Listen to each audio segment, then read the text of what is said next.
Bon, on va y aller. Bonjour à tous. Merci d'être là ce matin à 8h30, comme avant Noël. On reprend les bonnes habitudes qu'on avait réussi à instaurer avant les vacances, avant la trêve. Donc là, on est là aujourd'hui pour une formation sur le référencement naturel avec notre cher Brice que vous allez voir tout à l'heure. Je vais simplement introduire un peu l'actu du club avant de se lancer dans le vif du sujet. Donc actuellement, on est en pleine trêve internationale. Vous l'avez certainement vu, actuellement, il y a le mondial de handball dans lequel la France fait plutôt bonne figure actuellement. On a, nous, pour notre part, Jeunesse Bouiti, qui fait partie de l'équipe nationale du Congo, dont vous avez aussi peut-être entendu parler, qui a fait parler d'elle, notamment grâce à Gauthier Mvumbi, qui a fait un peu le tour du monde dernièrement. Donc, c'est une belle visibilité pour ce pays, pour cette équipe. Je pense que Jeunesse vit une belle expérience actuellement. On a hâte de le retrouver.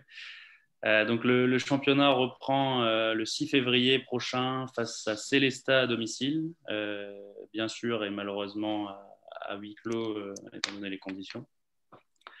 Donc actuellement, là, le club occupe la 6e place, en tout cas occupé avant la trêve. Donc on a hâte de reprendre un peu le rythme des matchs et le fil de la saison pour continuer sur la bonne lancée qu'on avait entamée en 2020. On est toujours la deuxième meilleure défense de Pro League et on a toujours deux des meilleurs buteurs du championnat qui sont Edson Imar et Junior Reo, dont Edson qui est le meilleur buteur du championnat. Voilà pour un rapide tour de l'actualité du club, mais on va très rapidement rentrer dans le vif du sujet. Vous êtes là aujourd'hui pour une formation et pour apprendre à devenir numéro 1 sur Google. C'est une promesse élevée, on met la barre très haute. J'ai confiance en Brice. Merci, Constant. Je vous présente Brice Dupont, qui est votre formateur du jour. Il est responsable développement chez Cocolize, qui est un outil SEO français, made in Hauts-de-France. Donc ça me tient à cœur pour ceux qui me connaissent un peu. Et c'est forcément un expert du SEO et c'est lui qui va aujourd'hui vous en apprendre un peu plus sur cette méthodologie, cette pratique qui est encore un peu méconnue et très importante pour toutes les entreprises. Je te laisse la main, Brice. Merci, Constant. Alors, avant de vous partager Allô? Ouais, avant de vous partager bon. du coup un peu plus en détail, vous allez voir l'outil. Voilà, alors nous, en fait, on est à la base, on commercialise. Vous allez comprendre pourquoi j'introduis quand même notre solution. D'ailleurs, je vais même commencer par là. En fin de compte, le référencement naturel, c'est quoi en vrai? C'est juste des normes, des indicateurs, d'accord, que Google a mis en place pour qu'il puisse de son côté faire son classement et donc améliorer les positions. D'accord? C'est aussi simple que ça. Hein, c'est l'objectif de Google. Ce qui fait que le référencement naturel se base sur ces signaux. Donc, il y en a une multitude, d'accord? Et que nous, finalement, qu'est-ce qu'on commercialise auprès des entreprises? C'est un outil qui va prendre en compte tous ces indicateurs-là, qui va venir regarder ce qui se passe à la fois sur le moteur de recherche, mais aussi qui va venir s'intéresser à votre site Internet, qui va venir ce qu'on appelle crawler, donc charger l'ensemble de votre site Internet, histoire que vous puissiez savoir finalement ce qu'il va, ce qu'il ne va pas, connaître vos axes d'amélioration. C'est important, en fin de compte, que je vous dise ça, parce que moi, je vais vous donner des stats, je vais vous donner forcément des indicateurs, des éléments clés aujourd'hui qui vont vous permettre d'améliorer ce qu'on appelle la visibilité sur Internet. Prenez bien en compte, hein, c'est du pur business. Il ne faut pas chercher à comprendre. Google, c'est des parts de marché. Une position, c'est une part de marché. Il y a des milliards d'utilisateurs sur le monde. Le référencement naturel, dit naturel, hein, après je vous écarte les autres types de référencement marketing, donc payant, c'est la première source de trafic sur un site Internet. Du grand public, c'est même le numéro 1, c'est-à-dire c'est grâce au référencement naturel qu'on réalise des ventes sur des sites e-commerce. Pour des acteurs économiques qui ont la volonté de développer ce qu'on appelle du leads qualifié, c'est finalement la deuxième plus grosse source de trafic, c'est-à-dire qui génère du lead. La première étant le bouche à oreille, votre réputation. Voyez. Donc, on comprend, on cerne mieux l'importance aujourd'hui du référencement naturel du plus grand nombre. Aujourd'hui, qu'est-ce qui se passe? C'est que le référencement naturel, c'est quand même quelque chose de très, très compliqué finalement à comprendre, tant il y a de la donnée aujourd'hui qui est primordiale à prendre en considération, et que c'est le fait de mettre dans le vert tous ces indicateurs-là qui vont vous permettre finalement d'être bien positionné sur Google. Comprenez aussi que ce n'est pas une science exacte, hein, le référencement naturel, c'est-à-dire que Google nous donne des indicateurs. Il n'y a aucun outil, aucun expert aujourd'hui qui aura la prétention de connaître finalement tous les indicateurs régis par Google qui vous permettent, voilà, d'être en première position. Mon objectif finalement de cet échange-là, c'est de vous donner, enfin de vous expliquer un petit peu les trois, et je parle bien de piliers du référencement naturel, parce qu'il y a énormément d'indicateurs qu'on verra ensuite par la suite, hein, d'accord, qui sont tout à prendre en considération. Moi, je vais parler de grands piliers. Vous allez voir que ces grands piliers-là sont que des piliers sous-estimés encore aujourd'hui. Pourtant, on ne fait que cravacher sur ces importances-là. Je vais vous donner ensuite voilà, deux pistes vraiment qui sont, enfin deux stratégies qui ont fait aujourd'hui leurs preuves actuellement, mais où très peu de personnes le mettent en place. Et ensuite, je vais vous parler surtout des nouvelles normes de Google, parce que 2020 a été une grosse mise à jour finalement de Google dans son algorithme. Et vous allez voir que ça va totalement révolutionner le référencement naturel, parce que je vais vous parler, par exemple, d'expérience d'utilisateur beaucoup plus poussée. Je vais vous parler finalement de temps de chargement, mais perçu et non pas général. Enfin, c'est plein de choses aujourd'hui que Google a de nouveau instauré avec des indicateurs qu'il va falloir dès mai 2021 que vous soyez absolument dans les normes. Sinon, vous allez dégringoler, vraiment dégringoler de votre visibilité, même si vous êtes bien positionné à l'heure actuelle. Est-ce que ça vous va si on parle de tout ça? Moi, ça me va très bien. Ça vous va très bien. Je vais commencer, d'accord, par un petit peu vous présenter. Je ne vais pas vous présenter l'outil, ce n'est pas le but, mais on va parler des trois piliers. J'ai vraiment besoin d'interagir avec vous. Est-ce que vous pouvez soit me l'indiquer ou me le dire, hein, selon vous, quels sont les trois, j'insiste bien, les trois piliers qui font que vous pouvez être bien référencé sur Internet? Les choses à absolument pas louper, en fait. Ça me permet d'évaluer votre niveau un petit peu. Je ne sais pas si Et de l'actualité, du contenu. De quoi? Contenu? De Ok, contenu. l'actualité, du contenu. Ouais. Les avis des clients. Les avis des clients, ce n'est pas un pilier, mais c'est important. Mais c'est vraiment important. Attention, là, je vous parle vraiment des trois piliers, mais les avis clients sont importants. Pour moi, j'en ai qu'un. Le nombre de mots choisis par chaque article ou actualité, comme Adrien a dit. Sélection des mots-clés, c'est important. Ça va faire partie du coup du contenu, parce que tu l'intègres dans du contenu. Donc, Les photos? Les photos, c'est pareil, ça rentre dans le contenu. Mais c'est important, tout ce que vous dites là, c'est important. Attention, hein, j'insiste bien, je parle volontairement des piliers. Le nombre de visites du site? Ouais, le trafic du site internet. Sauf que si tu veux, ça va dépendre justement de ces trois piliers. C'est ça justement qui va donner de l'importance et donc développer ton trafic. Donc le trafic est important, mais ce n'est pas un pilier aujourd'hui qui fait que ton site internet peut être bien développé. L'indexation? L'indexation, on va parler dans ces cas-là. Allez, je le prends en compte parce qu'on va parler finalement de l'aspect technique. Donc, je prends l'aspect technique au sens large, ça ne prend pas uniquement en compte l'indexation. Donc, on est sur la performance, la vitesse de chargement, etc. Exactement. Voilà, performance, vitesse. Donc là, j'ai contenu, performance. Le troisième, ce n'est pas étonnant que très peu de personnes aujourd'hui le prennent en compte, et c'est pourtant le troisième pilier le plus fondamental, c'est votre réputation. C'est ce qu'on appelle les backlinks, votre réputation. Les backlinks. Je vais vous expliquer. On va voir ça, les trois piliers. Vous voyez, aujourd'hui, je vais m'intéresser au premier. En tout cas, c'est tout ce qui a trait au temps de chargement, l'aspect purement technique sur votre site Internet en lui-même. Et vous allez voir que c'est sous-estimé. Également auprès des plus gros acteurs sur Internet qui pourtant ont des bonnes positions. Mais c'est parce que c'est grâce à leur trafic ou à leur historique actuellement mai 2021, ils vont se prendre une bonne gifle. Vraiment, vous allez comprendre pourquoi dans cet exemple-là. Je crois que c'était Mickaël qui me parlait d'indexation, etc., etc. Effectivement, il faut que tout ça soit bien indexé.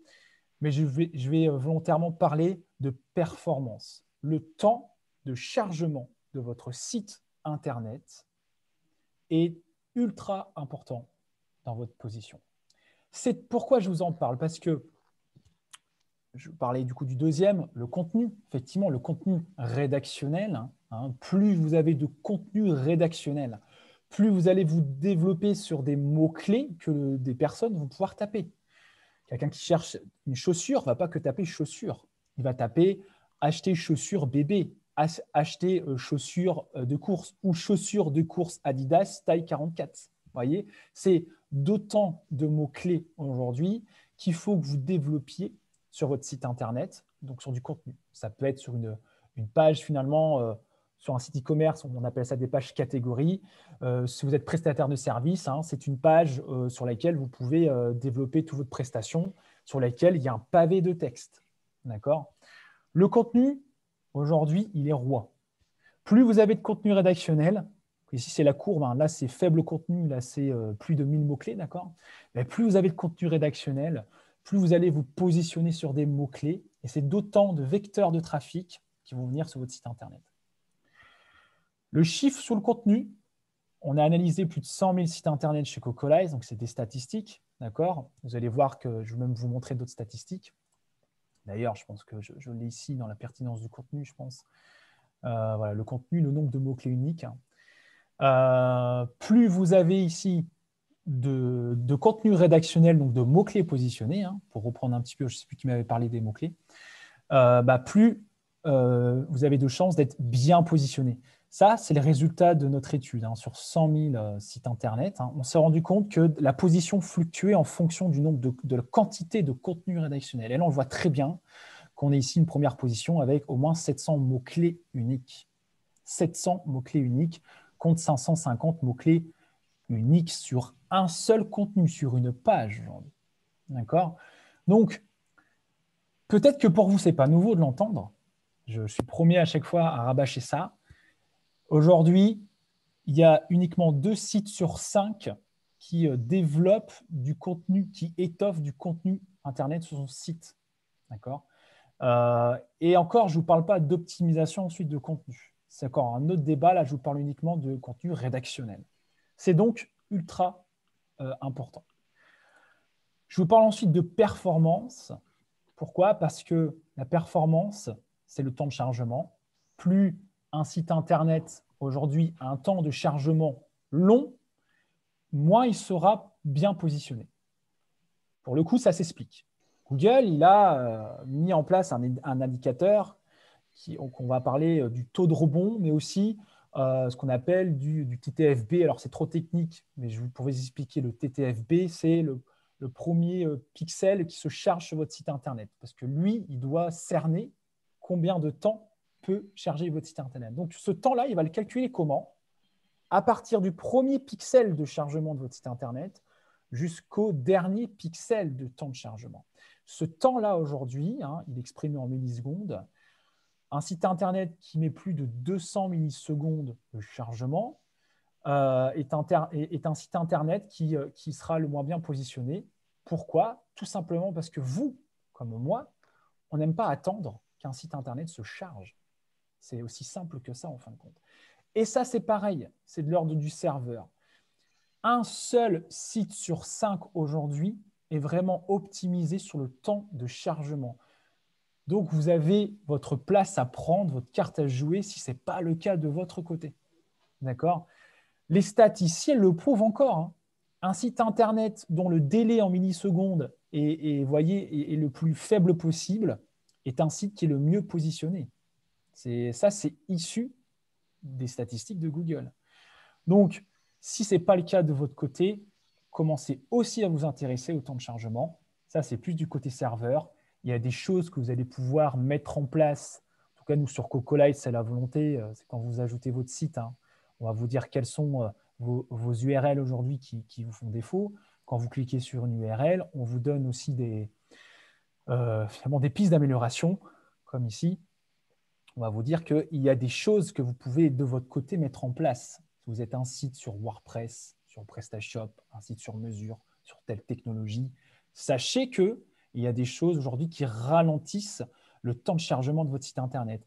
Et que ça, c'est vraiment, entre guillemets, hein, à la portée de tout le monde. C'est-à-dire que ce n'est pas des choses qui sont d'une part coûteuses, en tout cas trop coûteuses, ou qui sont longues à mettre en place. D'accord ? Et tout ça ici, hein, je ne sais pas si vous voyez bien d'ailleurs, mais on vous explique ici un petit peu tout ce que vous devez mettre en place de votre côté pour faire diminuer ce temps de chargement. D'accord ? Et pourquoi je vous en parle? Parce que si vous créez du contenu bien optimisé, vous allez passer du temps à choisir des bons mots-clés, parce que ça génère du trafic, du volume de recherche. Mais si demain, votre site Internet met du temps à charger, vous aurez fait tout ça pour rien. Vous voyez un petit peu d'où l'importance finalement de prendre en compte ce temps de chargement.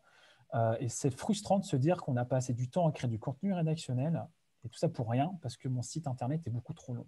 Donc vos efforts seront malheureusement épuisés. D'accord ? Je vous écarte le côté aussi optimisation d'un contenu rédactionnel. Nous, on a un chiffre chez nous. On va parler de 3 sites sur 4 aujourd'hui qui ont un contenu qui n'est pas optimisé. Je m'explique. Quelqu'un tout à l'heure avait dit l'importance du mot-clé, mais c'est vrai en fin de compte. Quand vous écrivez du contenu, vous l'écrivez pour vos utilisateurs. Et c'est bien, c'est la meilleure chose à faire. Mais 3 contenus sur 4 aujourd'hui n'est pas optimisé d'un point de vue SEO. Qu'est-ce que ça veut dire? Ça veut dire qu'il n'est pas visible auprès de Google, ou alors vous n'attirez pas la bonne audience. Et tout simplement parce que vous n'avez pas vérifié si votre contenu, d'accord, est bien optimisé sur des mots-clés, d'accord, ce qu'on appelle des mots-clés ou de la longue traîne. La longue traîne, c'est par exemple, on a un terme générique, un mot-clé générique. Là, on est sur bière, mais ça aurait pu être, par exemple, chaussure est un mot-clé générique. Longue traîne, hein. Chaussure, Nike, pointure 44. Runner, c'est ce qu'on appelle de la longue traîne. D'accord ? Mais c'est un mot-clé. Hein, d'accord ? Tout ça, il faut que ça soit optimisé dans votre texte. Je vous épargne un peu le sujet, mais intéressez-y-vous pour comprendre aujourd'hui comment est-ce qu'on est bien optimisé. Est-ce qu'un contenu est bien optimisé? Là, je vous le montre brièvement.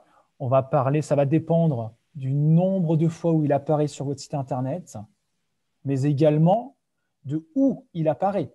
C'est-à-dire, un contenu est structuré. Vous savez, c'est comme quand vous écrivez à l'école, on a grand titre 1, grand titre 2, petit titre A, B, C, etc. C'est pareil sur Google, d'accord ? Clairement, c'est ici ce qu'on appelle des balises, les H1, les H2, les H3, d'accord ? C'est les grands titres 1, grand titre 2, blablabla. C'est de la lisibilité auprès de Google, c'est une chose importante. Mais du coup, lui, c'est comme ça qu'il va savoir si votre site Internet est bien optimisé. Mais surtout, le fait d'introduire un mot-clé principal dans un titre H1, H2 ou quoi au caisse, en fin de compte, il gagne de la valeur d'optimisation. C'est aussi simple que ça. Donc, c'est pour ça qu'ici, on va parler d'occurrence, le nombre de fois où votre contenu est présent sur votre contenu au global. Hein. Donc, le mot-clé est compté, combien de fois il apparaît sur votre contenu au global. Donc là, ici, on a un contenu à peu près de 1166 mots-clés. Attention aussi, je parle de mots-clés, je ne parle pas de mots morts comme les deux, les le, les la, etc. etc. Ce n'est pas pris en compte. On va parler de densité, c'est le calcul simple, hein. C'est son occurrence qu'on va diviser par le nombre de mots-clés global. D'accord ? Mais ensuite, on va parler de densité pondérée. Donc là, c'est en fonction de lui où il se trouve dans votre contenu, il va gagner encore plus de valeur. Là, on est sur un mot-clé qui est bien optimisé. Bon, il est en vert dans le contenu. Donc, l'objectif, c'est qu'ensuite que Google puisse vous positionner sur le mot-clé bière, voire même bière blonde, par exemple. D'accord ? Voilà pour la petite virgule sur le contenu rédactionnel. Encore une fois, je suis désolé, on n'a qu'1 heure. Croyez-moi, sinon j'aurais mis 1 semaine pour vous parler un peu plus en détail de ça. Il y a des vraies formations aujourd'hui, nous, qu'on fournit. Je fais de mon mieux sur une petite heure, mais là, au moins, vous cernez l'importance du contenu. Je vous ai parlé tout à l'heure de réputation. La réputation est importante. Pourquoi est-ce que Google va favoriser un site Internet qui a une mauvaise réputation plutôt qu'un site Internet qui a une bonne réputation? C'est vrai, ça c'est pareil dans le business, hein. Pourquoi est-ce qu'on irait voir une entreprise qui a mauvaise réputation plutôt que d'aller voir une autre entreprise qui a bonne réputation? Bah, nous, on préfère avoir ceux qui ont bonne réputation. Vous voyez? Bah, Google, c'est pareil. Votre réputation, vous la gérez avec ce qu'on appelle dans notre jargon des backlinks. Ce sont donc des liens, c'est des sites Internet, ici dans la source, hein, c'est des sites Internet qui renvoient un lien sur votre site Internet. Ça, c'est la notion de backlinks. D'accord? Comment est gérée votre réputation au global? Nous, on l'exprime sur une note sur 100. Cette réputation, elle est le fruit de chaque réputation de site Internet qui parle de vous. Et je vous épargne les détails parce qu'en plus, chaque site Internet a aussi un coefficient, on va dire, aux yeux de Google. D'accord? Donc, si je veux vulgariser volontairement, là, par exemple, dans ce type de cas, on a une note de 43 sur 100 qui est quand même une bonne note, c'est-à-dire qu'on a une bonne réputation. Google, il va me favoriser comparé aux autres. Mais j'ai des sites Internet, vous voyez ici, qui ont une note de 0 sur 100. Très mauvaise réputation. Il y a des sites Internet qui ont, comme c'est le cas ici, la quantité suffisante de backlinks. Vous voyez que c'est très développé. 947 sites qui renvoient un lien sur son site Internet. Et d'autres dont c'est surtout la qualité dont ils souffrent. Et là, c'est le cas de ce site-là. Parce que vous voyez, il y a beaucoup de sites Internet qui ont une note de 0 sur 100 et qui renvoient sur le site Internet. Donc ça, il faut donc gérer sa réputation. Il faut donc désavouer ces sites Internet-là. Donc, c'est dire à Google, écoute-moi bien Google, je ne veux plus être positionné, je ne veux plus être présent sur ces sites Internet-là parce que ça a un impact sur ma réputation. Et ça, Google apprécie. Il aime bien que les gens s'occupent de leur site Internet. Il aime bien que les gens gèrent leur réputation, qu'ils fassent attention, quasiment une fois par semaine, une fois par mois, au nombre de sites Internet qui parlent de lui, qui ont une mauvaise réputation.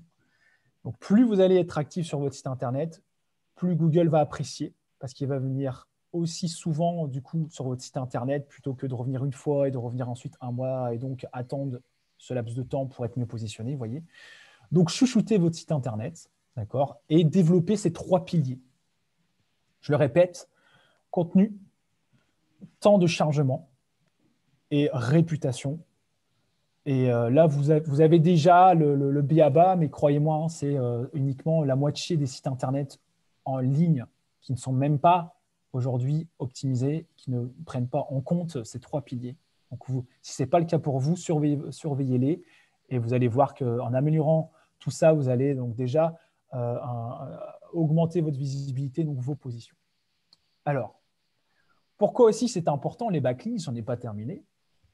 On va parler dans notre jargon de jus. C'est-à-dire, le jus, c'est le trafic. Pour reprendre, je ne sais plus qui m'avait dit de parler de trafic, c'est effectivement le trafic aujourd'hui qui va vraiment déterminer votre position. Et le trafic, c'est quoi? C'est grâce à votre visibilité. On voit bien que c'est le chat qui se mord la queue, quoi. Donc, mais ce trafic-là, aujourd'hui, il y a une stratégie. Donc là, je pars sur la deuxième étape aujourd'hui. Si je devais vous fournir en tout cas une bonne stratégie à mettre en place aujourd'hui, je vais vous parler de jus, donc de trafic. Un backlinks de qualité, c'est aussi un backlinks de quantité. On parle de quantité de trafic. Donc, plus vous allez avoir de backlinks, plus vous allez avoir de sources de trafic qui vont venir sur votre site Internet. Je le rappelle, plus un site Internet a de trafic, plus il va être bien positionné. Okay. Ce trafic, d'où il peut provenir? Essentiellement aujourd'hui de votre position, d'accord, mais comment gérer dans ces cas-là cette position en développant encore plus son trafic? Donc, c'est grâce aux backlinks, tout simplement. Il y a une vraie stratégie de backlinks. Il y a des gens qui sont spécialisés dans le backlinks. D'accord. Nous-mêmes, on en connaît, on en connaît plein. Un backlinks peut être payant ou pas. Il y a aussi des groupes Facebook. Là, je vous donne un petit tips pour ceux qui sont sur Facebook. Vous voyez, j'ai par exemple ici le groupe Netlinking France SEO. franchement, intéressez-y-vous parce que dans ce groupe-là, vous leur dites, bah voilà, moi c'est mon site, je parle de ça, je cherche à développer des backlinks avec d'autres personnes, je fais attention à votre réputation, j'ai besoin d'un échange de backlinks. Et là, vous allez discuter avec ces gens-là, ils vont vous donner des backlinks.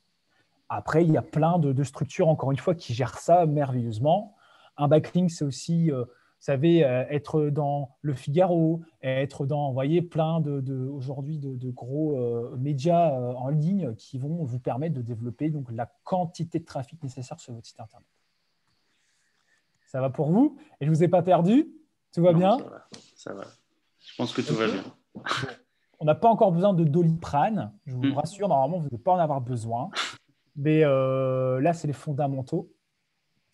Et donc, ce jus, pour revenir sur le jus sémantique, du coup, l'objectif, c'est quoi? C'est de se dire, par exemple, vous allez avoir une page qu'on appelle une landing page, d'accord, sur laquelle vous allez développer votre contenu. Hein. Vous allez faire, par exemple, une opération sur cette page-là, soit de backlinks, une opération payante. Vous allez faire des Facebook, par exemple, des Facebook Ads ou de l'AdWords aussi, d'accord, qui sont focalisés sur cette landing page. Alors, l'AdWords, pour information, hein, il y en a beaucoup qui disent que les trafics payants n'influent pas sur vos positions. Franchement, c'est à moitié vrai, à moitié faux. Alors, j'avoue, du coup, je ne vous aide pas, hein, mais je vais vous expliquer. Aux yeux de Google, en fait, c'est la page en question sur laquelle est ciblé votre trafic payant qui ne va pas finalement être à 100% aujourd'hui aidé par le trafic payant. Encore que dans le stat, on se rend compte que quand même, c'est quand même pas mal valorisé. C'est-à-dire que je crée donc une landing page qui va s'appeler chaussures, d'accord, chaussures de course. Hein. Je vais donc développer tout un contenu. Je vais faire des opérations payantes, Facebook ou même Google AdWords. Je vais faire des backlinks sur cette page-là. Mais l'intelligence d'une page, commercialement, c'est que je vais mettre d'autres liens sur cette page-là qui renvoient sur mon site Internet, ce qu'on appelle le maillage interne. D'accord ? Donc là, c'est des liens qui renvoient sur d'autres liens de mon propre site Internet. Là, qu'est-ce qui se passe? C'est que vous allez faire aller ce jus du coup, sur d'autres pages de votre site Internet. C'est-à-dire que tout le trafic payant qui ne va pas être utilisé pour vos positions, bah, finalement, du fait qu'il se soit intéressé sur d'autres pages de votre site Internet, là, ça devient du trafic organique aux yeux de Google, qui n'est plus payant, parce que vous n'êtes plus… Il est passé sur d'autres pages. Et donc, il y a des pages aujourd'hui qui, pour vous, étaient déterminantes, sur lesquelles il y avait peu de trafic, que vous avez valorisé sur cette landing page-là, qui vont donc venir d'un coup développer le trafic sur notre page. Et donc, in fine, bah, le trafic va être augmenté sur cette page-là. Sur cette page-là, il y a votre contenu avec tous les mots-clés sur lesquels vous souhaitez être positionné. Et donc, forcément, si en plus, il y a encore d'autres, plus de backlinks aussi sur ces autres pages-là, bah, vous allez voir, vous allez gagner en position petit à petit sur des termes aussi très génériques. Parfois, ça peut prendre 6 mois, comme parfois, ça peut prendre 1 mois, comme parfois, ça peut prendre 1 an. Ça dépend de votre historique aussi de site Internet. Mais ça, c'est une bonne stratégie aujourd'hui qui a fait ses preuves sur Internet. Je pourrais vous parler de cocon sémantique, mais là, il n'y en a pas le temps. Mais c'est ultra important aujourd'hui de cerner dans ces cas-là et de comprendre Google. Est-ce que ça vous va comme exemple? Est-ce que vous comprenez ou est-ce que vous avez des questions à me poser sur ça? Parce que c'est le moment. On est ensemble là encore. Il nous reste une bonne trentaine de minutes. Et c'est important vraiment que vous compreniez cet aspect-là. Est-ce que tu as des questions, Constant, des gens qui Moi, c'est bon. Après, j'ai un peu l'habitude de tout ce dont tu me parles. Donc, je n'ai pas forcément de questions. Je ne sais pas si certains veulent intervenir. N'hésitez pas. J'attends au cas où, mais en tout cas, voilà, sur Cocolight, ce fameux maillage en interne, hein, il va se trouver ici. Voilà, maillage en interne, d'accord. Donc là, par exemple, on a souvent, on a à peu près 4 liens qui s'opèrent sur chacune des pages. Donc, on fait fluctuer ce jus de page à page. Donc, forcément, on étoffe ce trafic sur d'autres pages de notre site Internet sur lesquelles on a des mots-clés importants. Ça va? Yes. Sur notre site, Cocolize, vous avez une ressource qui s'appelle Lab. C'est ouvert à tous. C'est totalement gratuit. Intéressez-vous. L'objectif, c'est de répondre à vos questions. Par exemple, si le contenu, voyez, le contenu ou le titre est important, est-ce que ça fluctue sur vos positions, est-ce que ça a un impact sur vos positions, etc., etc. Le temps de chargement, c'est pareil. Tout ce qui est l'aspect sécurité, tout ce qui est l'aspect mobile également, effectivement, l'optimisation mobile. Et les fameux maillages que je vous expliquais tout à l'heure. Allez-y, intéressez-vous, essayez de comprendre un petit peu cette donnée. Est-ce que tu peux nous préciser un peu l'importance du mobile, parce que je sais que c'est hyper important et de plus en plus important. Yes. Et ben, tu sais quoi, je vais même en reparler là, effectivement, pour vous, donc dans cette troisième et dernière étape de notre échange, qui est donc les nouvelles normes Google, ce qu'on appelle le Core Web Vitals. D'accord, je vais vous expliquer un petit peu en détail parce que c'est pareil, un peu trop jargonné. Moi, mon objectif, c'est de vulgariser un petit peu le SEO pour que vous puissiez avoir un peu plus de billes et de compréhension. Juste pour information, est-ce que, par exemple, la description d'une page a son importance dans les positions sur Google? Vous savez, dans les encarts de recherche Google, vous avez souvent le titre, l'URL, vous avez une description de cette page-là. Est-ce que oui ou non, alors je ne sais pas si on peut répondre par écrit, mais est-ce que ça a un réel impact, une importance dans vos positions? Vous avez 1 heure.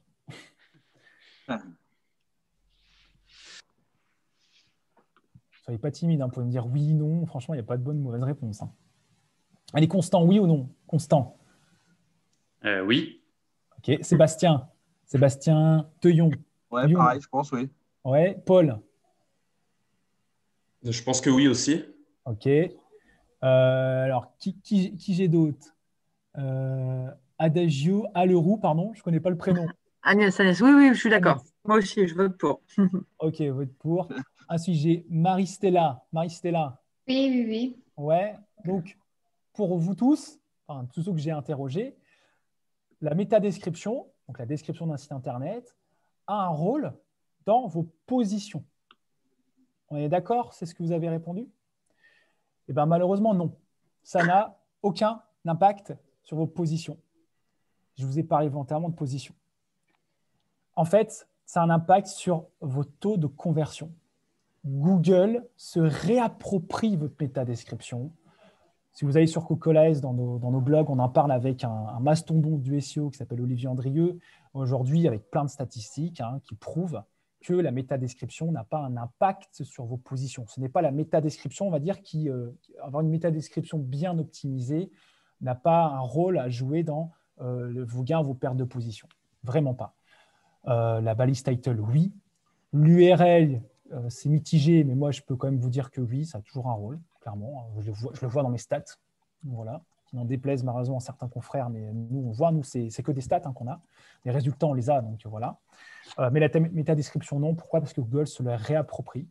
Il va réécrire vraiment votre métadescription selon les résultats de recherche, parce que c'est lui-même qui aura jugé de l'importance finalement de cette métadescription-là, dans l'impact que ça peut avoir sur l'intérêt d'un internaute à venir s'intéresser donc à votre site internet.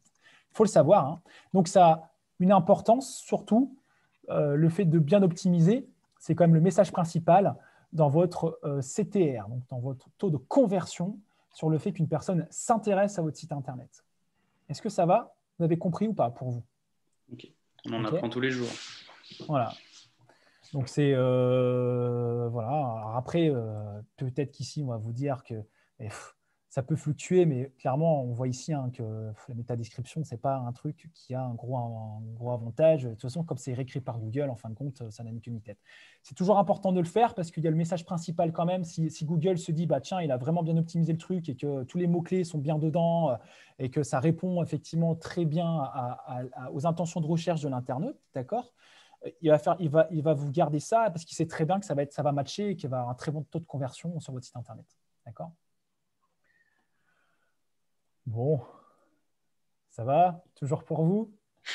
Oui, tout va bien. Bon, alors, 2021. Alors, Google, à croire que le confinement Ça lui a donné des ailes incroyables. Il s'était dit, bah, tiens, 2020, je vais ennuyer tout le monde, je vais un petit peu bousculer le monde du référencement naturel, parce que ça a vraiment été le cas.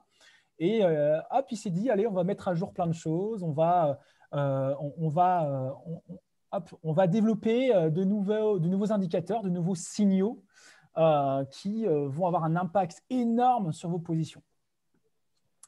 Donc, heureusement, tout ce que je vous ai dit tout à l'heure n'est plus à supprimer de votre tête. Bien au contraire, j'ai fait exprès de me focaliser du coup sur cela parce que ça a encore plus d'importance dans les nouvelles normes Google. En fin de compte, en mai 2021, va être officiellement pris en compte d'autres signaux, donc d'autres indicateurs qui vont avoir un impact donc, sur votre position. Et vous allez voir qu'aujourd'hui, tout ce qui vous a ennuyé lorsque vous étiez sur un site internet, comme des pop-up, comme des choses qui apparaissent sur lesquelles on va demander votre adresse email, quand vous êtes sur un média très populaire, voyez, où d'un coup vous avez une pop-up encore qui arrive ou d'autres choses ultra ennuyantes, bah, tout ça, ça va être contre-productif, en tout cas pour eux, et ça va être amené à disparaître. C'est comme une bonne nouvelle. Je ne sais pas si je suis le seul à qui ça a ennuyé, franchement, à chaque fois d'avoir des trucs comme ça, et c'est quand même une bonne nouvelle. Donc demain, si vous le faites, c'est à bannir. Vraiment, c'est absolument à bannir. Ne faites plus ça, ça ne sert à rien. Parce que Google arrive avec ses nouvelles normes du Core Web Vital. En quelques mots, est-ce que vous voyez là mon écran? C'est ça que je ne vous ai pas demandé. Oui. Je vais vous parler d'expérience de page.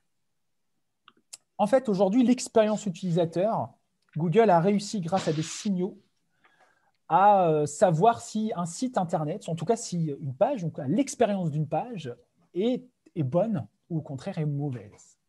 Je vais donc vous expliquer quels sont ces différents signaux qui interviennent dans l'expérience d'une page. D'accord ? Donc, on va retrouver ce que je vous ai un petit peu expliqué quand même, mais je veux surtout vous parler du Core Web Vitals et des autres indicateurs. Commençons par d'abord les autres indicateurs, parce que vous allez voir après, je vais un peu plus en détail dans les autres ici, indicateurs de Core Web Vitals. La première, effectivement, c'est l'attribut constant, et tu seras heureux, Constant, de savoir que oui, l'expérience mobile, aujourd'hui, est importante. Comprenez une chose, déjà à l'heure actuelle, si votre site n'est même pas optimisé mobile, vous perdez au moins 60% d'un trafic, vu qu'en tout cas en France, c'est les recherches mobiles qui ont pris largement le pas, alors qu'il y a 5 ans, ce n'était pas du tout le cas, par exemple. Donc oui, l'expérience mobile, l'optimisation mobile est importante. On le retrouve ici, d'accord, ça fait partie de l'expérience. Safe Browsing et HTTPS, alors vulgairement aussi, c'est juste la partie sécurité d'un site internet, d'accord. Donc, je vous épargne des termes comme les protocoles, SSL, etc., etc. Retenez juste qu'un site qui est bien sécurisé est un site qui va être un peu mieux valorisé. Aujourd'hui, c'est déjà le cas. C'est comme l'expérience mobile, c'est pris en compte. La notion de site sécurisé est déjà pris en compte. Tout ce qui est, je dirais, éléments intrusifs, ça, c'est quand même assez nouveau quand même. C'est ce que je vous ai expliqué tout à l'heure, le fait d'avoir des pop-up, par exemple, c'est ultra intrusif, c'est ultra ennuyant. Mais là, le côté intrusif qui est déjà pris en compte, c'est le fait de ne pas avoir des virus. Voilà, des virus sur un site internet quand on clique sur un lien. Voilà, tout bêtement, je dirais. Et ouais, forcément, ça a son importance. Donc ça, c'est des éléments qui sont toujours pris en compte et qui vont avoir quand même beaucoup plus d'importance dès mai 2021. D'accord ? Donc sachez-le, la date butoir, c'est mai 2021. Alors, je vais vous parler par contre du Core Web Vitals parce que là, par contre, il y a un gros changement dans ces 3 indicateurs. Donc, je vais m'y atteler. Alors, je vais peut-être supprimer ça, mais entre autres, aujourd'hui, on va avoir tout ce qui a trait au temps de chargement. Là, je vous donne les termes volontairement pour que de votre côté, vous puissiez faire des recherches et mieux comprendre cette notion de Core Web Vitals. Je vais vous parler de temps de chargement, je vais vous parler finalement d'interaction, d'accord, et je vais vous parler ici finalement de stabilité. Alors, c'est des termes aujourd'hui, la stabilité. Même moi aujourd'hui, quand je l'ai lu, j'ai un petit peu halluciné en me disant mais comment Google peut prendre en compte cette stabilité? Vous voyez, ça, c'est des nouveaux indicateurs. Le temps de chargement, par exemple, va être va être pris en compte, mais un peu plus largement, vous allez le comprendre, par exemple, dans le LCP, tout ce qui est temps de chargement, etc. etc. OK. Pour faire le plus simple possible, le LCP, je vous disais, on va parler de temps de chargement perçu. Perçu, le terme perçu est ultra important. Je ne vous dis pas que c'est le temps de chargement global, je vous parle de temps de chargement perçu. Donc là, je l'ai illustré ici, d'accord ? Entre autres, les sites doivent s'efforcer de faire en sorte que la plus grande partie du contenu sur votre site puisse s'afficher rapidement. On parle de la plus grande partie du contenu. Google donne l'indicateur de 2,5 secondes de temps de chargement du contenu principal.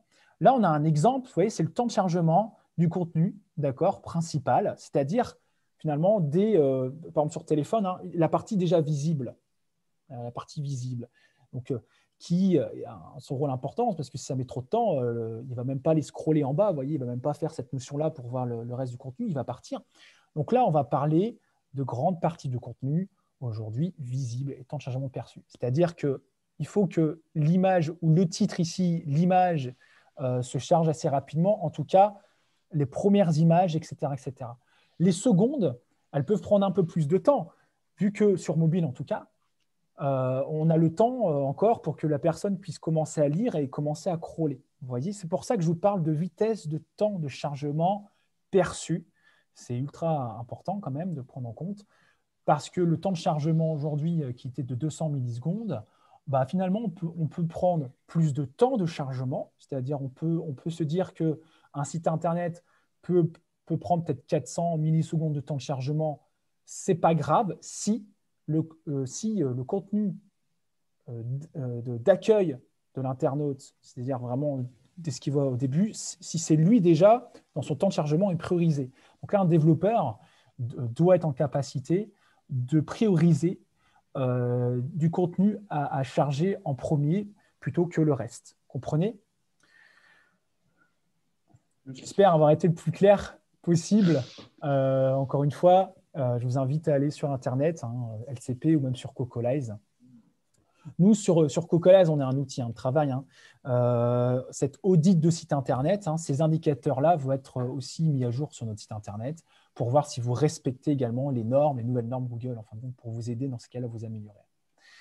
Donc, LCP, temps de chargement perçu. Bien entendu, le temps de chargement global prend aussi toujours son importance. Moi, je vais vous parler d'un nouvel indicateur. Finalement, le LCP, c'est un nouvel indicateur, 2,5 secondes à retenir de temps de chargement pour charger en tout cas ce qu'on voit en priorité. Le FID, First Input Delay, on va parler de réactivité du chargement de la page. Vous voyez quand même que ça devient tordu. Franchement, là, vous me dites, mais de quoi il me parle, ce Brice ?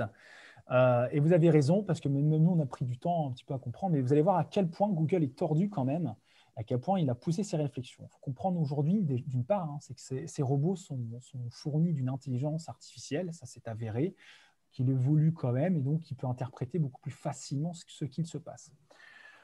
Entre autres, on va parler d'interaction. Il va prendre en compte le temps qui s'écoule entre la première interaction avec l'internaute, c'est-à-dire s'il clique sur tel lien, sur tel bouton, sur telle image, etc., etc.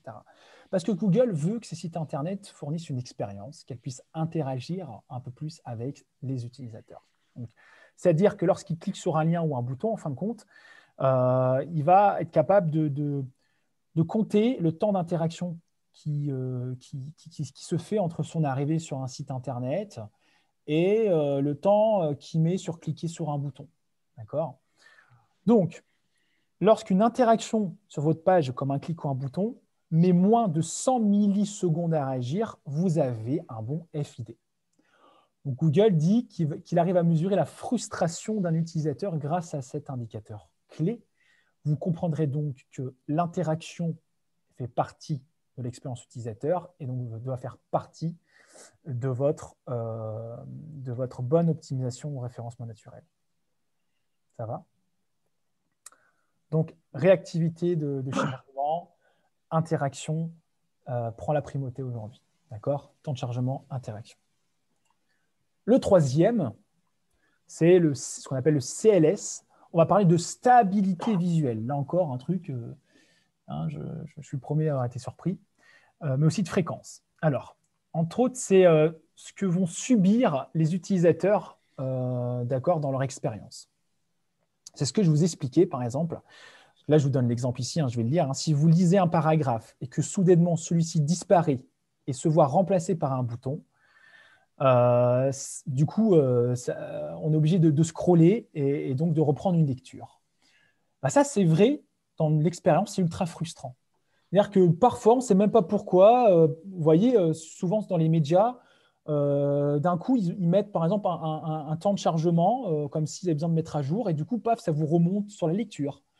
Ou alors au début, vous avez vu, vous commencez à lire, vous avez un bouton et là, vous commencez à crawler et puis bizarrement, tout le contenu finalement se remet, se reforme étrangement. Et d'un coup, vous voyez apparaître un bouton qui vous dit allez sur la page suivante. Et hop, vous allez sur la page suivante, vous attendez le temps de chargement, vous avez ça, page suivante. C'est très utile dans les médias en fin de compte, surtout dans tout ce qui est vous savez, les press people. C'est ultra ennuyant. Ça, Google le sait, des plaintes qu'il a vues. Et aujourd'hui, il le prend en compte. Donc, fini les pop-up, fini le fait de restructurer un contenu à tout va sans comprendre pourquoi. Ce qui est bien, c'est qu'en général, des acteurs comme vous, qui sont donc des acteurs économiques, des prestataires de services, ou voire même des e-commerçants, vous êtes moins impactés par ça parce que souvent, c'est quand même ultra lisible. Donc là, vous pouvez être un peu plus relax de votre côté. Si par contre, vous êtes une presse média, là, ouais, faites-y vraiment attention parce que ça va être pris de plus en plus en compte. Et là, c'est contre-productif pour vous parce que du coup, Google va calculer justement ce temps d'énervement, en fin de compte, via des différents indicateurs, voir si tout se remodule et dans ces cas-là, frustrer la lecture de l'internaute et donc forcément, vous serez moins bien positionné. Donc, fini les bonnes pratiques aussi qui permettent avant d'encore mieux optimiser le trafic, de réussir à générer plus. Tout à l'heure, je vous ai parlé de maillage. Donc, le fait de se dire à Google, tiens, regarde mes internautes, navigue sur plusieurs pages. Donc, c'était très utile par les médias. Fini tous les astuces, les actions dont l'objectif était de générer du lead qualifié avec une grosse pop-up pour dire allez-y plus loin, lisez plus, mais inscrivez-vous à notre newsletter ou à notre formulaire en ligne. C'est contre-productif ou alors vous l'intégrez dans votre contenu. Plus de pop-up. D'accord ? Si vous avez des sites en flash, sachez-le aussi, depuis janvier 2021, c'est plus du tout pris en compte. Le flash n'est plus du tout pris en compte. Mais aussi Adobe. Vous voyez, Adobe, ça fait déjà un moment qu'il est pris en compte, mais là, ça y est, c'est totalement supprimé. Plus personne ne peut aller sur un site en flash, alors qu'avant, on pouvait quand même, en cliquant sur un lien, y aller. Mais là, ce n'est même plus du tout pris en compte. Adobe limite, ça ne devrait même plus exister. De toute façon, c'est même le cas. Donc, tout ce qui est flash, tout ça, c'est fini. Donc, voici un petit peu mon échange qui me paraissait aujourd'hui intéressant de vous en parler parce que vraiment, peu de personnes, peu d'acteurs aujourd'hui prennent conscience de tout ce que je viens d'échanger. Il faut comprendre que nous, on est à plus de 500 000 utilisateurs, c'est-à-dire 500 000 sites qu'on a crawlés, toutes des statistiques. Moi, j'interviens auprès de ces gens-là parfois dans des formations ou co-caisses pour développer justement cette partie-là tout en restant sur l'outil. Et je peux vous assurer que les résultats, je les vois en temps réel tous les jours. Et donc, c'est aussi partie de notre stat. Donc, tout ce que je vous dis là, c'est vraiment des choses aujourd'hui qu'il faudrait prendre en compte dès maintenant et qu'il faudrait que vous puissiez travailler de votre côté pour développer votre business parce que c'est du business en ligne. On parle de part de marché encore une fois. Et je vous encourage franchement à vous intéresser à ces nouvelles normes, tout simplement. Ça va ? J'adore parce que j'ai que des mouvements de tête en même temps. Oui, c'est les micro-états. Bon, qu'est-ce que vous en pensez ? Est-ce que vous avez des questions ? Est-ce que vous souhaitez qu'on revienne un peu ? Il nous reste un peu moins de 10 minutes, mais bon, c'est toujours, si vous avez des questions, des choses, hein, d'autres choses même que je n'ai pas parlé, qui vous souhaitez qu'on échange sur les référencements naturels, je suis tout oui, hein, je suis là pour ça. N'hésitez pas. Ouais. Vous pouvez lever votre main. Pas de questions? C'est toujours difficile d'être le premier à se lancer, non? Ah, c'est normal. Et bon, moi j'ai une petite question. Pourquoi en mai? Pourquoi 2021? Pourquoi en mai? Pourquoi pas plus tard? Pourquoi ils n'ont pas fait ça avant Google? Bah, tout simplement pour que les gens puissent avoir le temps de prendre en compte tout ça et puissent, dès maintenant, si tu veux, améliorer les choses. C'est-à-dire que la date butoir, c'est la date où Google va sanctionner. Donc, Ok. paf. En fait, c'est déjà mis en place. Hein. En fait, c'est déjà mis en place. C'est juste que la date butoir de mai 2021, c'est la date où il va commencer à sanctionner. C'est là où les gens vont voir des baisses radicales en fin de compte de position. Tu vois. Ok, d'accord. Et c'est déjà un petit peu le cas aujourd'hui, malheureusement. Il y a beaucoup de personnes qui commencent à se plaindre en disant bah, je ne comprends pas, j'ai des pertes de position inexpliquées. Et nous-mêmes, on regarde avec tous les indicateurs, on regarde si tous les indicateurs sont dans le vert ou coquesses. Et souvent, c'est à cause des nouvelles normes, surtout dû à la mauvaise expérience du coup utilisateur, qui aujourd'hui, encore une fois, est pris en compte grâce à ces différents indicateurs, avec les temps que ça passe, tout ça. Ouais. Voilà pour répondre en fin de compte à ta question. Une petite question, une petite chose dont tu n'as pas parlé, qui peut peut-être être intéressant, c'est comment savoir sur quel mot-clé, vers quel mot-clé aller, sur quel mot-clé te positionner, comment potentiellement voir ce que tes concurrents font, ce genre de choses. Je sais que Cocolive propose ce genre d'outils. Oui, bah, on peut. Hein, je vais vous montrer. Hein, il y a finalement, il y a une réelle structure aujourd'hui. Alors, je vais vous repartager. J'espère que vous voyez bien. Oui, c'est bon. En fait, là, en tout cas, je vais vous parler de Cocolive parce que c'est l'outil forcément moi, que je maîtrise le plus, hein, puisque c'est comme l'outil que je vends, mais ça vous permet de comprendre un petit peu. Entre autres, vous allez voir, vous allez rentrer votre site internet. Hein, on va vous dire ce qui va, ce qui ne va pas. Donc, vous voyez ici, on se rend compte qu'il y a un problème de performance, on est bien positionné, on a aussi l'analyse concurrentielle, on peut même espionner un concurrent. Vos backlinks, c'est pareil, savoir si vous avez tout ça de cool. La question que tu me poses, en fin de compte, elle va régir de trois. Enfin, la recherche de mots-clés, finalement, on va aller le puiser sur trois acteurs différents. Je parle d'acteurs, c'est-à-dire, le premier acteur, c'est vous-même. En fait, c'est votre site internet. C'est-à-dire qu'on va dans Opportunités, par exemple, on va chercher tous les mots-clés sur lesquels Google vous a positionné. C'est des mots-clés sur lesquels vous-même, vous ne savez peut-être pas que vous étiez positionné dessus. D'accord ? Donc, on a ici Meilleure Opportunité, par exemple, c'est comme un audit de mots-clés et de position de votre site Internet. Donc là, vous pouvez déjà commencer à faire votre marché, surtout si vous vous dites, bah, tiens, ce mot-clé-là a un volume mensuel de recherche qui est quand même assez intéressant. En plus, je n'ai pas de concurrent, par exemple. Et on voit qu'ici, donc on a d'autres indicateurs, on voit que c'est vraiment en plus un mot-clé very high, c'est-à-dire que la valeur SEO qui est très importante et donc qui va me fournir énormément de trafic. Donc je me dis, bah, tiens, je peux très bien, je sais pas moi, faites des paires par exemple, je suis en 94e position, donc ça vous paraît beaucoup, hein, mais en fin de compte, déjà quand on arrive à la 100e position, c'est qu'il faut cravacher, c'est-à-dire qu'on arrive enfin à être positionné. Et hop, je l'ajoute par exemple pour en suivi de position. Mais du coup, je sais que je veux travailler davantage ce mot-clé-là. Ensuite, grâce à vos concurrents, vous allez rentrer vos concurrents, j'insiste, concurrents directs. Si vous rentrez Amazon et que vous vendez des chaussures, soyez pas étonnés quand on vous propose des mots-clés comme, je sais pas moi, cloche, chaussettes, j'en sais rien, moi, champagne, vin, vous voyez. Donc, vraiment, sélectionnez vos concurrents. L'objectif, c'est de vous fournir des idées de mots-clés qui sont utilisées, exploitées par vos concurrents, sur lesquels vous n'êtes pas positionné.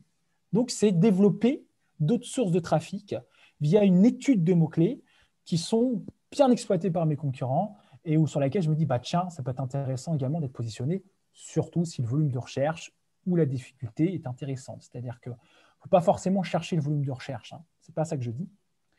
Le volume de recherche, c'est double tranchant. Hein.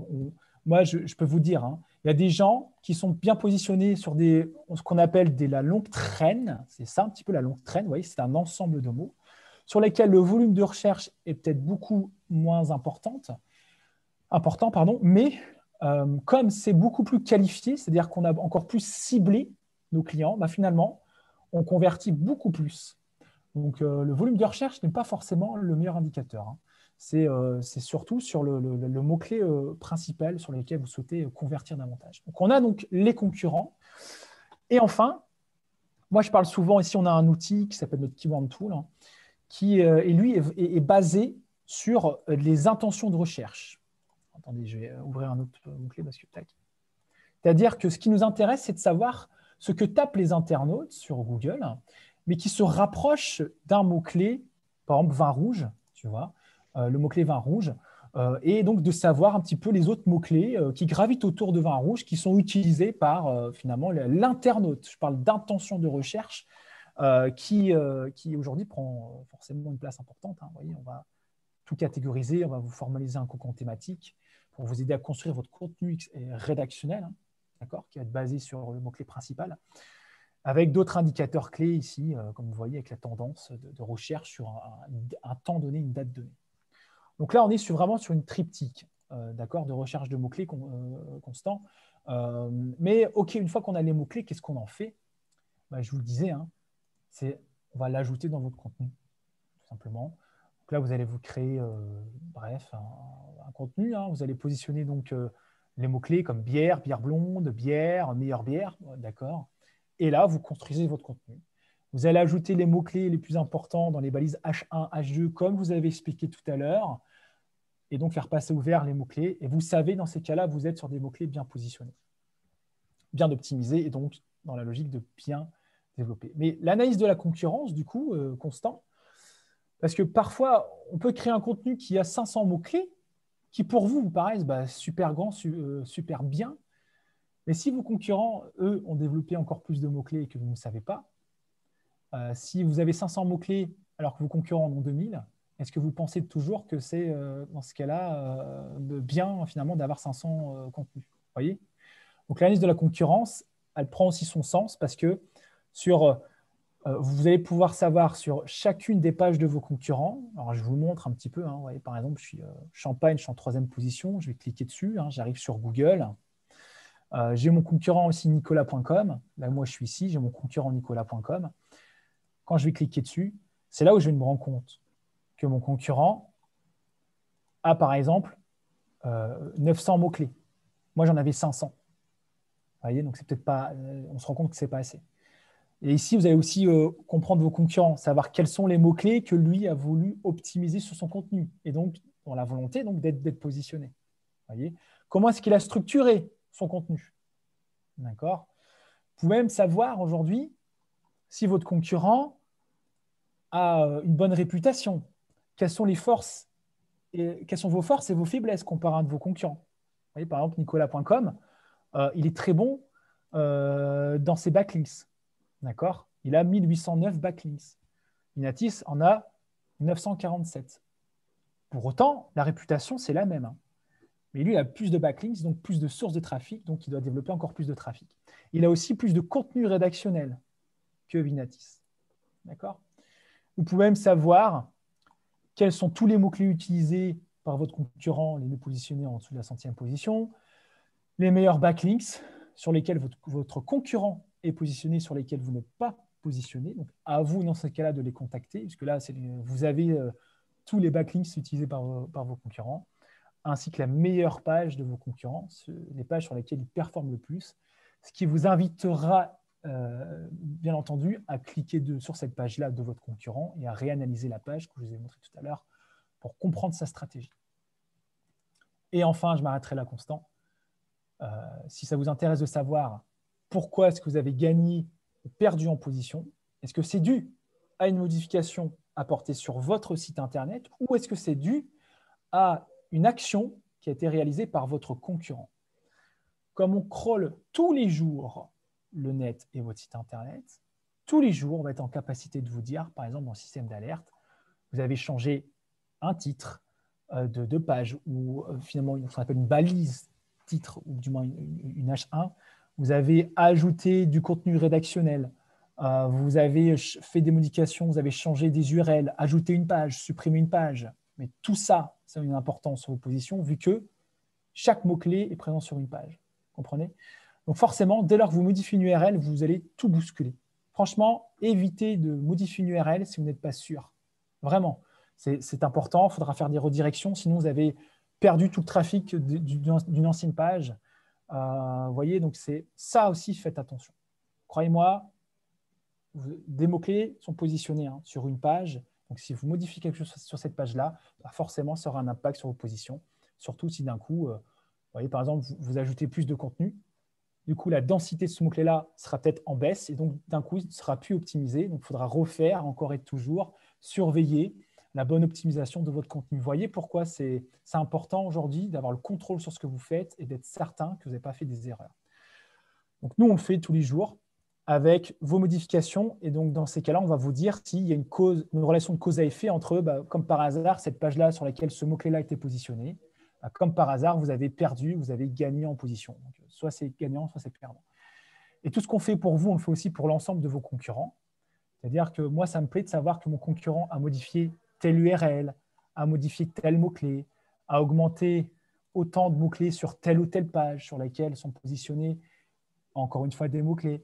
Et savoir dans ces cas-là si, pour lui aussi, ça a eu un impact sur les gains ou les pertes de position. Avec Côte-du-Rhône, 32 positions perdues. Je ne serais pas étonné de voir ici qu'il y a Côte-du-Rhône ici qui a été modifié à un moment donné. Vous voyez, et aussi savoir si, comme par hasard, votre concurrent s'est positionné sur un mot-clé sur lequel vous êtes positionné, sur lequel il ne l'était pas avant.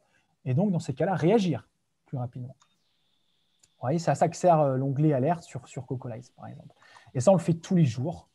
Ça vous prend aussi conscience si vos concurrents sont très actifs, du moins ceux qui sont très actifs, ceux qui le sont moins, sur tel ou tel jour. Et dans ces cas-là, de votre côté, commencez à prendre la décision de se dire ouais, faut peut-être que je cravache mon site internet parce que ça me génère du business, inévitablement. Est-ce que j'ai répondu à ta question, Constant, enfin, du coup, à la question que une personne s'était posée? Okay. Oui, parfait.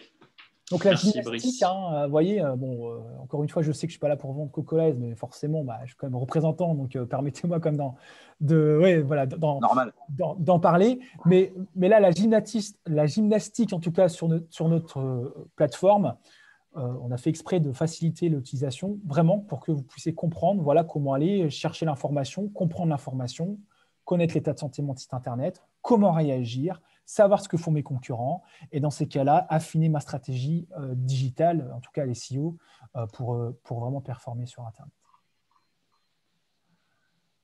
Merci Brice. Pause boisson, parce que j'avais des questions, vas-y. Alors musique d'ambiance, si tu veux bien, Constant. Est-ce qu'il nous reste des questions? L'heure tourne. Si pas de questions, on va tranquillement se diriger vers la conclusion. Bon. Merci Brice. C'était très complet. J'espère que ça a plu à tout le monde. En tout cas, Brice ne m'a rien demandé, mais je vous témoigne que tout ce qu'il vous a dit était vrai sur la simplicité de la solution. J'ai pas mal utilisé la solution dans le passé et je vous conseille vraiment, pour avoir comparé avec d'autres solutions, que Cocolize fournit vraiment un service simple et accessible pour toutes les personnes qui ne sont pas forcément des experts du SEO en tant que tel. Donc, c'est vraiment un bon outil qui est facile à prendre en main. Et maintenant que vous avez les bases, vous n'avez plus qu'à vous mettre dedans et aller chercher de plus en plus de business. Merci beaucoup, Brice. Je vais simplement passer la parole quelques minutes à Paul, qui va nous parler un peu de la solution Qui est qui, dont on vous parle régulièrement. C'est pour vous rappeler. Alors, je fais ça rapidement parce qu'on a un peu dépassé. Est-ce que vous voyez mon téléphone? Normalement, oui. Oui.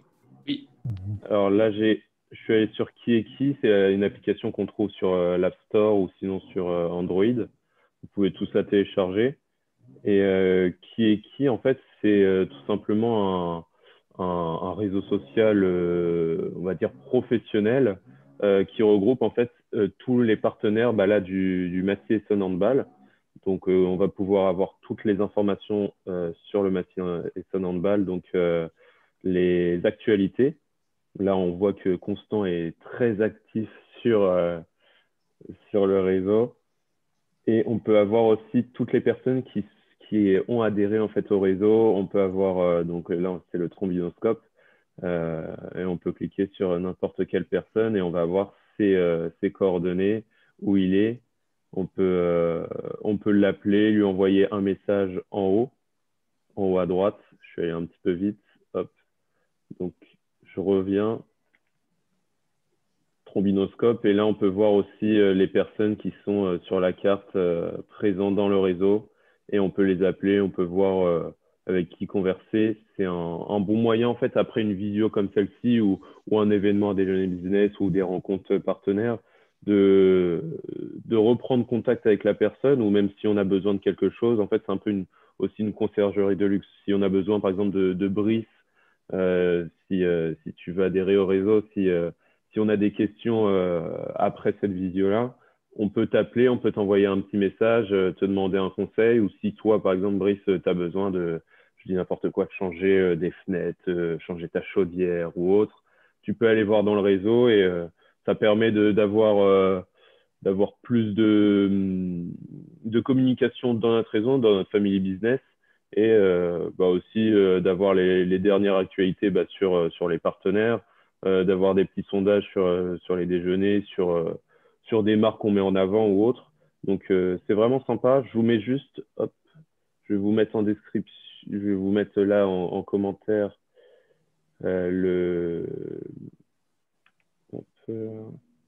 hop, il faut que je revienne. C'est bien foutu, votre truc, franchement.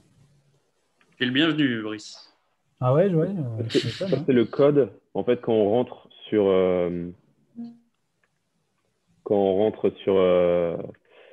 l'application, hop, je vais vous remontrer encore derrière. C'est la première fois que je vois ça.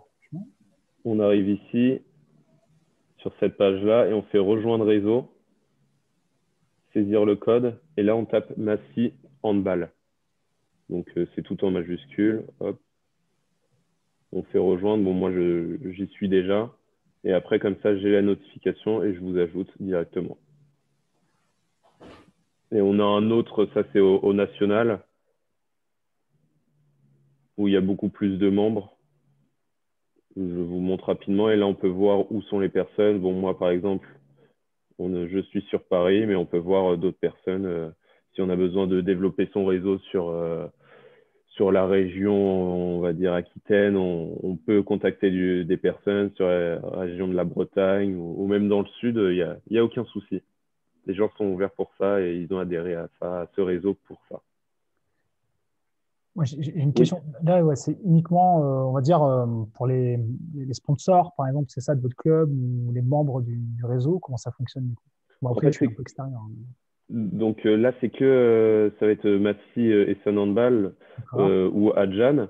Et en fait, tu viens sur le réseau pour partager tes expériences, pour converser avec d'autres personnes. Si tu veux en apprendre, je ne sais pas, sur un autre métier, comment ils font, contacter des personnes. En fait, c'est que des responsables qui sont venus soit sur des déjeuners business, soit sur des rencontres. Ça peut être sur des matchs ou autres.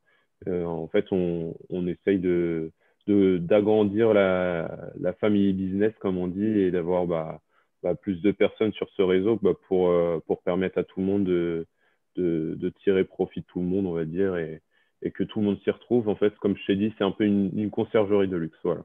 Ouais, carrément. Bravo. Merci, Paul.